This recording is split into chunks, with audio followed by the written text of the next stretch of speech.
ধরে আছে। তো এইভাবে এই স্টেজটাকে মানে এইভাবেই ডিজিজের স্টেজটাকে ভাগ করা হয়েছে। বলি টিবি ডায়াগনোসিস করার জন্য কোন টেস্টগুলো খুব ইম্পর্টেন্ট।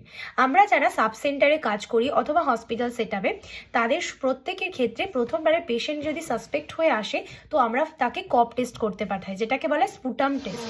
এই স্পুটাম টেস্টটাকে 3 ভাগে আমরা করি। একটা হচ্ছে প্রথম দিনকে যখন তার সিমটম আছে দেখছি, তো সেই দিনের কপটা নিয়ে আমরা টেস্ট করতে পাঠিয়ে দিই।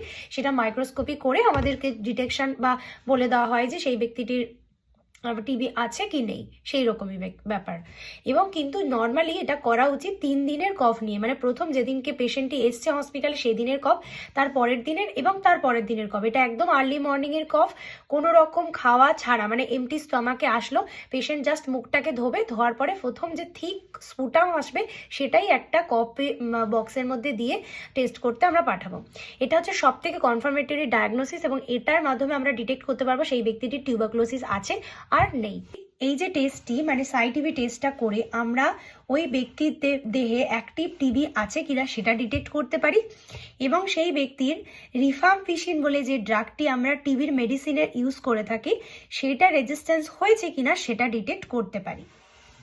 বলি মন্টাক্স টেস্ট বা মান্টু টেস্টটা কি? এটা হচ্ছে সেম পদ্ধতিতে, মানে সাইটিবির মতোই সেম পদ্ধতিতে করা হয় একটা টেস্ট, যেটা মেনলি ডিটেক্ট করা হয় যে ওই ব্যক্তিটির দেহে ইমিউনো রেসপন্স তৈরি হয়েছে কিনা মানে পার্টিকুলার টিবির বিরুদ্ধে, মানে টিবি ভাইরাসের বিরুদ্ধে।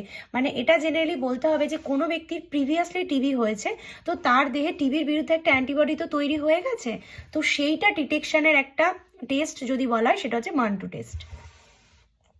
নেক্সট বলবো যে ম্যানেজমেন্ট অফ টিউবারকুলোসিস। প্রথমে বলবো যে prevention is better than cure. So যে সমস্ত ব্যক্তির আমাদের মনে হচ্ছে যে টিবি হতে পারে, মানে রিস্ক জোনে আছে, মানে যারা স্লাম এরিয়ায় থাকছে বা যারা ম্যালনারিস্ট বা যাদের এইচআইভি আছে বা যারা ইমিউনিটি কম্প্রোমাইজড পেশেন্ট, যেমন ক্যান্সার হতে পারে তাদের আক্রান্ত, এই সমস্ত পেশেন্টগুলোকে, বা যারা সিলিকোসিস এরিয়াতে কাজ করে তাদেরকে তো অবশ্যই 3 মান্থ গ্যাপে কপ টেস্ট করানো উচিত।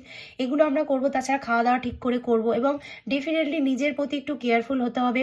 ছোটোখাটো জ্বর সর্দি কাশি কাফিংটাকে আমরা ইগনোর করবো না। তো এগুলো আমাদের করতে হবে প্রিভেনশনের জন্য। আর তাছাড়াও যদি কোনো ব্যক্তির টিবি পজিটিভ হয়েও যায়, তার চিন্তা করার কোনো কারণ নেই, সে ইমিডিয়েটলি নিয়ারবাই স্বাস্থ্যকেন্দ্র বা হসপিটালে যোগাযোগ করবে। তাতে ফ্রি অফ কস্টে আন্ডার সুপারভিশনে মেডিসিন সাপ্লাই করা হবে এবং উইথ প্রপার গাইডেন্স। তো এটা নিয়ে কোনো ডাউট নেই এবং বিভিন্ন ডোজ আছে।